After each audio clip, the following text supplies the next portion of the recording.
Alright guys, today we're going to be taking off the turbo to get to the high pressure pump. So I'll do a video on that, and then I'll be doing the high pressure pump video also. So the first thing we got to do to get the turbo off is pull the cack tube that goes right here. I already did that. I was doing a different test on the side here in the valve cover, and you pulled that off, and then we could start getting everything out of the way so we can get to that turbo and yank it up and out of here. You're going to want to disconnect your negative battery cable because we're going to be going right past the stud here on the alternator, and it's really easy to short out the turbo right against it. I've had it happen, and it'll go right through it when you're fidgeting it through this opening. Okay, so the first thing I do to get the turbo out of here is we're going to get these lines for the degas bottle off of here. There should be one right here also. But this one's broken off obviously from past repairs.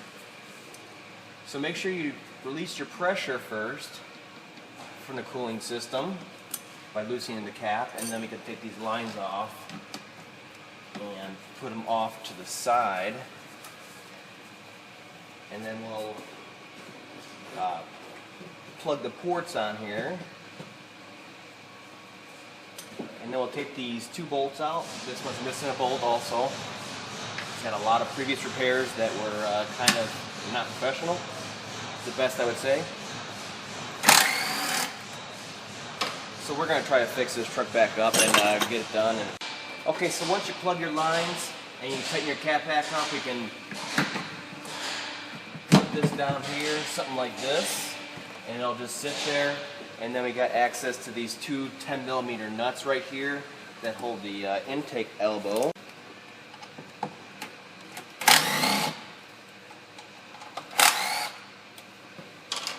There, and then you got the clamp on the elbow also. It's 8mm obviously.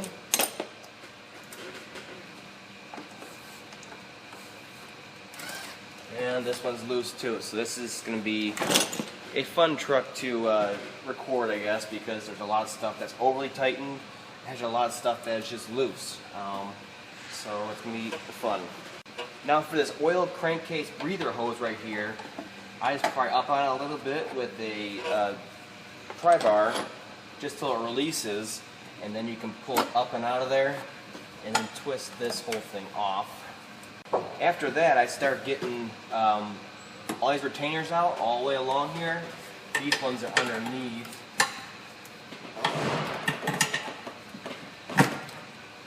And then these ones, get them off this side. One, this one, pull us out of here, and then over here you can see right here there's one last one that goes into a bracket over here, and we're gonna pull this one out also. So once we got all the retainers out, we got a lot more slack. We can pull it up like this, bring it up here, flip it, and then hook this ear behind the wiper. Once that big main harness is out of the way, it makes it a lot easier to get into here to do the rest of your disconnections. The newer turbos on here have a little dinky plastic connector with two tangs on it, one on each side for the VGT. Be very careful with them because they get brittle for heat cycles, and you need to take them off with care. And then that releases from the turbo clamp. You'll see it has a little metal clamp right here, and then you can get this harness connector out of the way. Spray down your exhaust clamp threads back here so they don't strip when we're taking them off from the rust, because it's like a really fine thread. And while you're at it, since we got a lot more room now, start spraying on your bolts down here that actually mount the turbo to the pedestal. There's one on each side, and then there's one in the very back that points straight down. Now while all of that is soaking, I go after this feed line for the turbo, the oil feed line. There's an 8mm bolt that holds this down to the oil cooler. Just follow it down. Two 10mm bolts on top here bolt the line to the turbo, I use a gear wrench.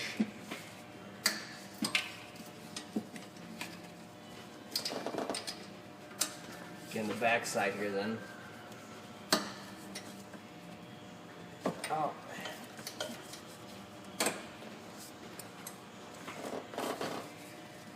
Once you break torque on them, you should be able to spin them up by hand like this. Makes it a lot easier. Okay, take it away from there then, and just wiggle it back and forth like this, and pull up, and it'll come out then. Next thing I pull off is the actual clamp back here for the down pipe, and that's an 11 millimeter.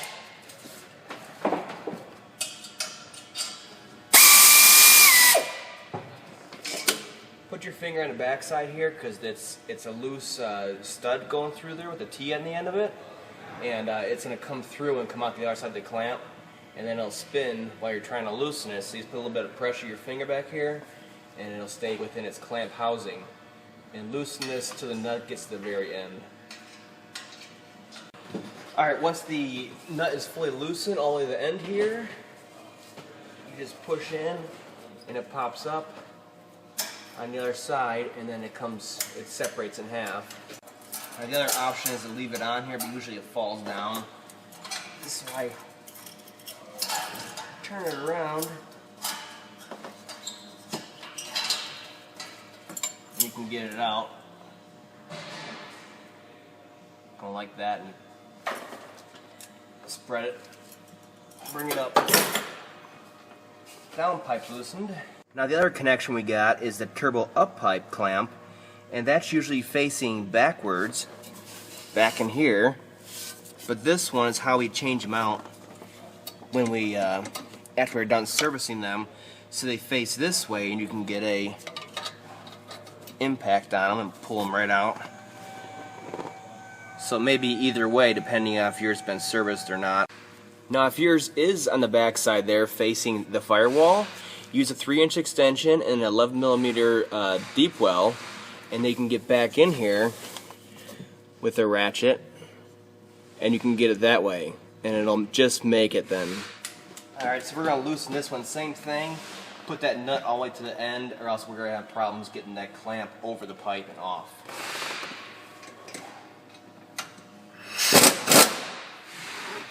I hold the other side, same as the other clamp. Now once you get this back up pipe clamp loosened, it's going to be stuck to the actual pipe itself. So you need to pop it with a pry bar like this, smaller one. You can get in here like this by the thickum over here, and you can hook it underneath and pry against, and it'll pop up. At this point, it's time to pull the turbo mounting bolts. There's one there. And the other side over here, there's one right there. And then the back side here,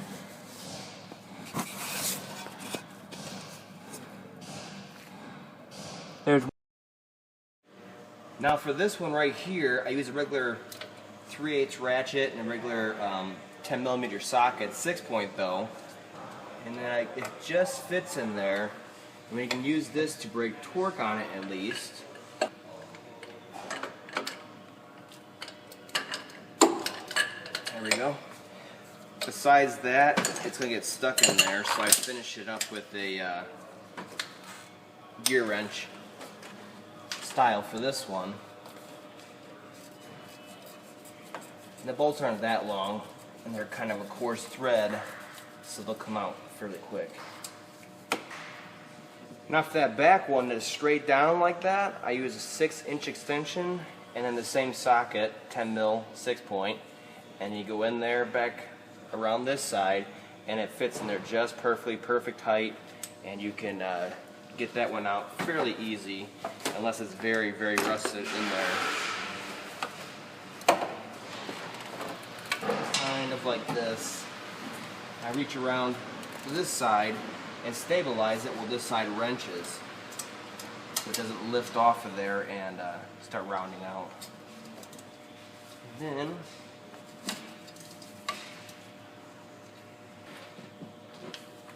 Alright, for this other side here, we're going to need to use a swivel in that same socket, and I use a long extension and a reducer, and then a 1/2 inch ratchet to really break torque on that bolt at that angle. The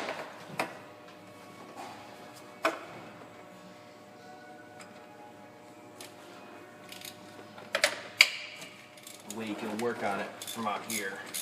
Alright, so at this point we should be ready to pull the turbo out of here and try to sneak it past here.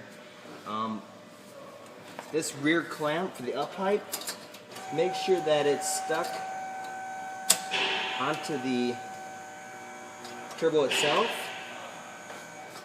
and it'll come off with it then.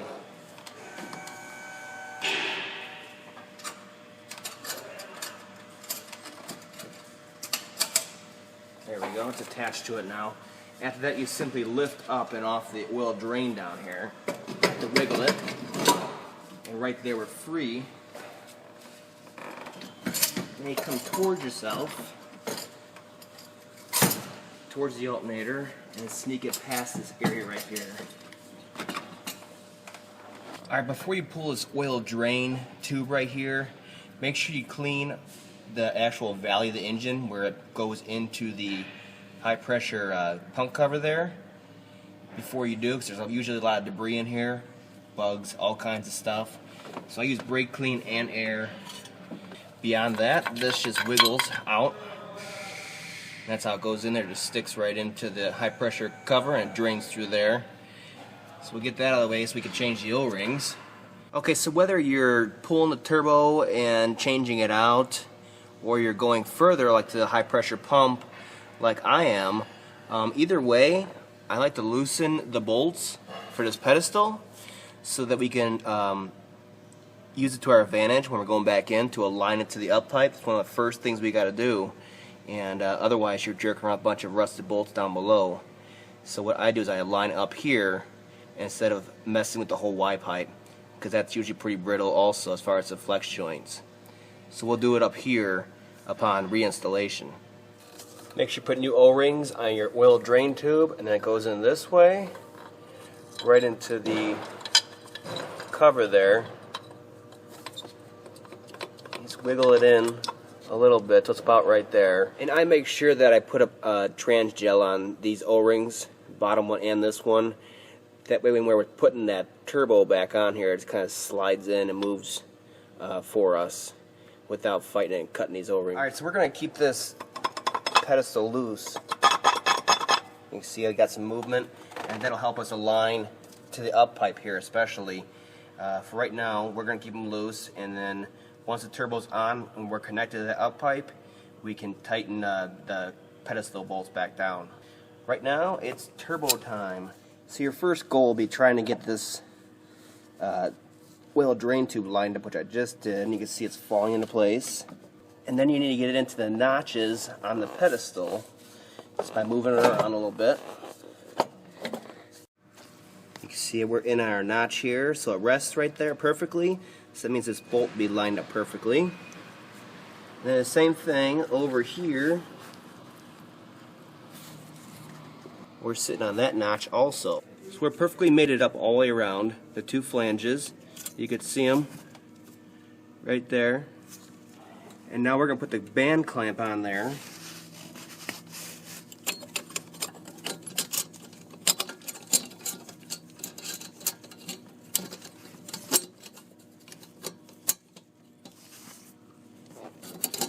And you can see we're perfectly centered in there, and then we could angle it to our liking and tighten it from the back side here. I actually like to tighten them, have it facing this way towards the firewall, the nut right here, instead of the other way. Now before you tighten that clamp all the way down, make sure all three of your bolts thread into the turbo pedestal and snug them down. You can see our mating right there is perfect, so we're going to go ahead and tighten this down. And this is the setup I got that I like for tightening it down.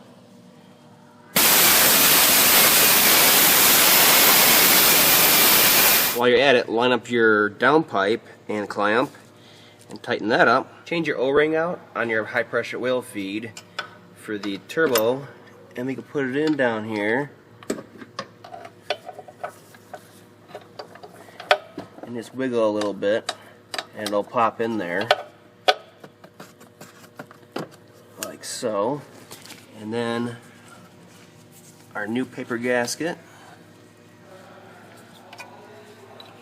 you line those up with your bolt holes, something like that, and we can start tightening that one down and that one down. That one's an 8mm, this one's a 10. VGT solenoid connector back on, and we can hook it in here, support it that way.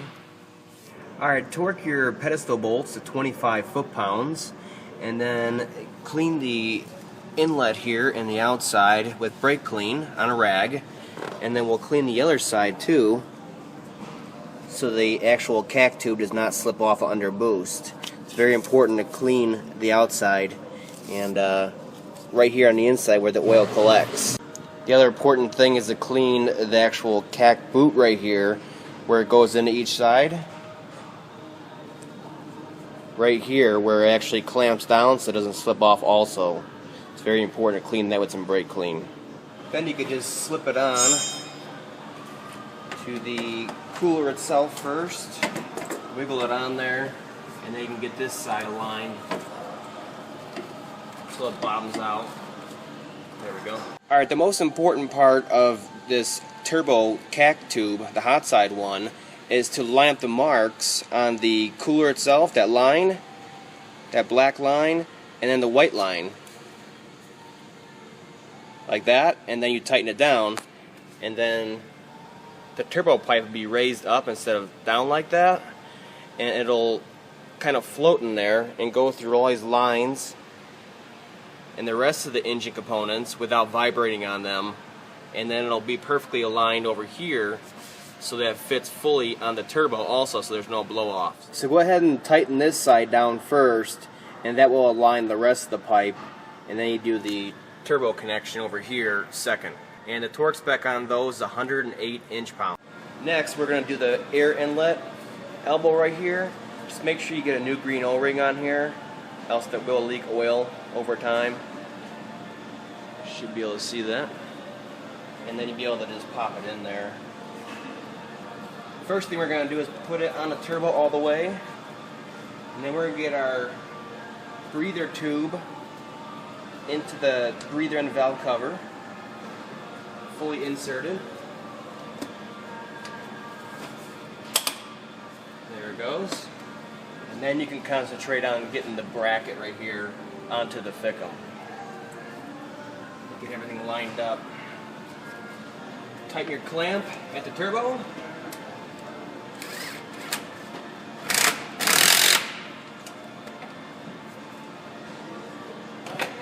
And then your two 10mm nuts for that bracket.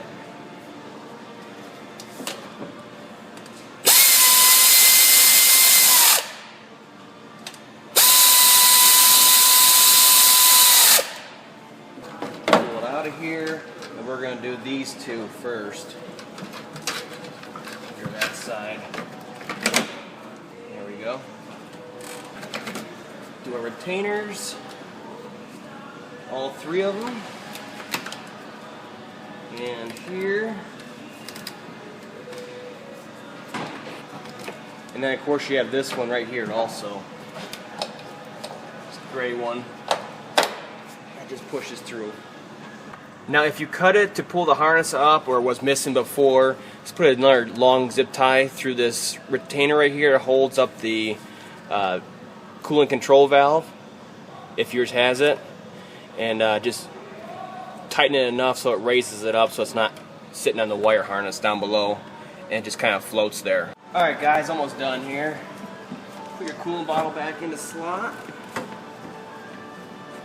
Put your two 8mm bolts in loose, just so they're all lined up, and then we can concentrate on getting this air filter back into here. And we're going to put the whole air filter in here as an assembly. This one's missing half of it.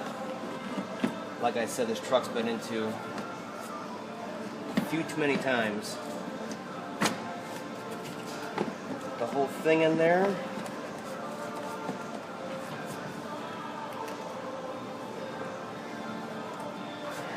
You can tighten the clamp. Connect up either your mass airflow sensor or, as in this case, intake air temp sensor, and then your filter miner down below pushes right in. At this point we can tighten these two 8mm bolts that hold the reservoir on.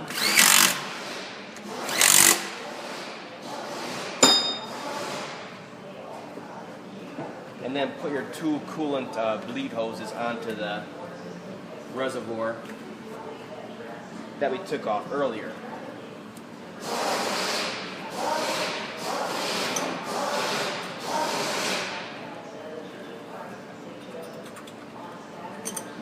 And then again, just make sure your cap is tight. Now, I know you're anxious, but before we go ahead and try to start this, make sure we got everything that we possibly touched for air testing or otherwise put back together, like the ICP sensor back in and tighten down, all that stuff, so we don't have no problems after we go ahead and start it.